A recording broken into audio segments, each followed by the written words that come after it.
Maharashtra today 24 news सत्य परिस्थितीचा सविस्तर आढावा।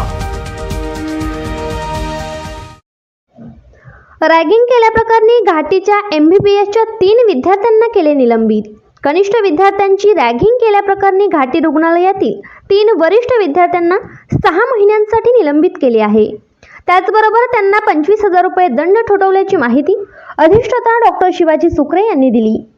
शासकीय वैद्यकीय महाविद्यालय रुग्णालय म्हणजेच घाटीच्या MBBSच्या तृतीय वर्षातील 6 विद्यार्थी द्वितीय वर्षातील 6 विद्यार्थ्यांना चहा, कॉफी, नाश्ता, सिगारेट आणायला सांगून त्रास देत होते। हा प्रकार गेल्या 3 महिन्यांपासून सुरू होता। शनिवारी रात्री द्वितीय वर्षातील एका विद्यार्थ्याने तृतीय वर्षातील विद्यार्थ्यांचे काम ऐकले नाही। त्यामुळे त्यातील एका विद्यार्थ्याने त्याची कॉलर पकडली आणि शिवीगाळ केली। या प्रकारामुळे चिडलेल्या विद्यार्थ्याने वडिलांनाही माहिती कळवली। वडिलांनी रुग्णालय प्रशासनाने अँटी रॅगिंग कमिटीकडे या संदर्भात तक्रार केली। या प्रकरणाचे गांभीर्य लक्षात घेऊन कमिटीने तातडीने बैठक घेऊन तक्रारीनुसार चौकशी केली। या चौकशीअंती रॅगिंग झाल्याचे स्पष्ट झाले। समितीच्या अहवालानंतर अधिष्ठाता डॉक्टर शिवाजी सुकरे यांनी या प्रकरणी नॅशनल मेडिकल काउन्सिलच्या NMC नियमानुसार कारवाई केली। महाराष्ट्र टुडे मराठीसाठी ब्युरो रिपोर्ट देवराजादे, छत्रपती संभाजीनगर। सर, काय झालं होतं नेमकं? काय रॅगिंगचा प्रकार हा आपल्या महाविद्यालयात घडला होता? नेमकं काय प्रकरण होतं? शुक्रवारी रात्री एक साधारणतः 12-12:30 वाजता वसतिगृहामध्ये 2021च्या बॅचचे काही विद्यार्थ्यांनी त्यांच्याच 1 वर्ष ज्युनियर असलेल्या 2022 बॅचच्या एका विद्यार्थ्याची रॅगिंग घेतल्याचा प्रकार संबंधित विद्यार्थ्याच्या वडिलांनी आमच्या संस्थेमध्ये कळवला। आमचे जे वैद्यकीय अधीक्षक आहेत त्यांच्या कानावर ही घटना घडली आणि त्यांनी तत्काळ त्या ठिकाणी वसतिगृहाला भेट देऊन संबंधित विद्यार्थ्यांना ते भेटले आणि त्याच्याकडून त्या घटनेची माहिती घेतली व कोण विद्यार्थी त्यामागे आहेत तर त्याची चौकशी केली। त्यानंतर दुसऱ्या दिवशी आम्ही सकाळीच 8 वाजता अँटी रॅगिंग कमिटीच्या सदस्यांना त्या ठिकाणी बोलावून घेतलं। त्या विद्यार्थ्यांचे वडील, त्या विद्यार्थ्याचे नातेवाईक आणि तो स्वतः विद्यार्थ्यांना दिलेल्या लेखी तक्रारीवरून आम्ही त्या घटनेची चौकशी केली। त्या चौकशीमध्ये 6 विद्यार्थी दोषी असल्याचं आम्हाला आढळून आलं आणि त्यापैकी 3 विद्यार्थ्यांचा त्या रॅगिंगच्या घटनेमध्ये प्रत्यक्ष सहभाग होता। 3 विद्यार्थी त्यांच्यासोबत होते।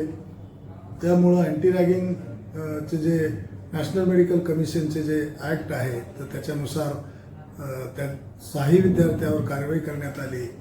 त्या संबंधित विद्यार्थ्याला वसतिगृहामधून कामं सांगणे, त्यांना सिगारेट आणायला सांगणे, दारू आणायला सांगणे असे जे प्रकार घडत होते आणि त्याची कॉलर पकडणे, त्यामुळं यापेक्षाही काही गोष्टी असू शकतात आणि त्यामुळं त्या घटनेचं गांभीर्य ओळखून भविष्यात अशी घटना परत या संस्थेच्या वसतिगृहामध्ये कोणत्याही विद्यार्थ्यासोबत घडू नये। त्यामुळं कायद्यामध्ये ज्या तरतुदी आहेत रॅगिंगच्या तर त्यानुसार 3 विद्यार्थ्यांना आम्ही 6 महिन्यासाठी त्यांची टर्म एक्सटेंड केलेली आहे। त्यांना 6 महिन्यासाठी सस्पेंड केलेलं आहे। त्याचप्रमाणे त्यांना 3 विद्यार्थ्यांना हॉस्टेलमधून कायमचा आम्ही त्यांचा MBBSचा कोर्स होईपर्यंत निष्कासित केलेला आहे। त्यांना त्यांना पूर्ण टर्मसाठी त्यांचं जे पूर्ण करिअर आहे MBBSचं त्यामध्ये यानंतर त्यांना ग्रंथालयामध्ये सुद्धा प्रवेश मिळणार नाही। तसेच त्यांना 25,000 रुपयाची आम्ही शिक्षा केलेली आहे आणि हे जे सर्व जे शिफारसी आहेत आमच्या अँटी रॅगिंग कमिटीतर्फे प्रशासनाला करण्यात आलेल्या होत्या त्यानुसार जे मुलांचा अप्रत्यक्ष सहभाग होता तर त्यांना सुद्धा आम्ही वसतिगृहातून 6 महिन्यासाठी काढलेलं आहे। त्यांना ग्रंथालयामधून सुद्धा 6 महिन्यासाठी टर्मिनेट केलेलं आहे आणि 25,000 रुपयाची शिक्षा त्यांना केलेली आहे।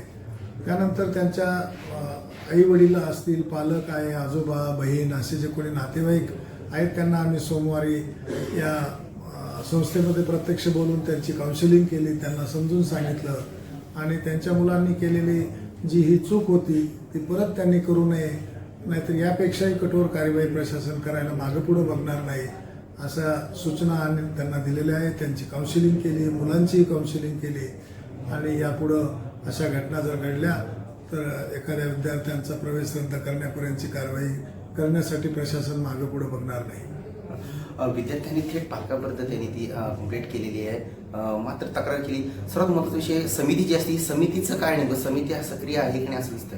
समिती सक्रिय आहे, पण समितीकडे जर कोणी अप्रोच झालं, त्यांनी जर कळवलं, लेखी कळवलंच पाहिजे असं काय नाही, तोंडी जरी कळवलं तरी समिती त्याची दखल घेईल. परंतु समितीपर्यंत पहिल्यांदा संबंधित जो कोणी अन्यायग्रस्त विद्यार्थी आहे तो समितीपर्यंतच नाही तर त्यांनी एखादा आम्हाला मेल जरी केला, एखादा व्हॉट्सअप मेसेज केला, एखादा साधा मेसेज जरी केला तरी त्याची दखल घेतल्या जाते.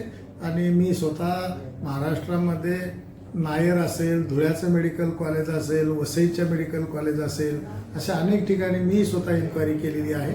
आणि त्यानुसार जे अँटी रॅगिंगचे ॲक्ट आहेत त्याच्यासाठी पहिल्यांदा विद्यार्थ्यांनी ॲटलिस्ट पालकांना सांगायला पाहिजे किंवा संस्था प्रमुखाला सांगावं किंवा अँटी रॅगिंग कमिटीचे बाहेर बोर्ड लावलेले आहेत, सर्व सदस्यांचे नावं लिहिलेली आहेत, त्यांचे नंबर लिहिलेले आहेत मोबाईल. तर त्यामुळे विद्यार्थ्यांनी ज्याच्यावर अन्याय होतो त्यांनी पहिलं समोर आलं पाहिजे.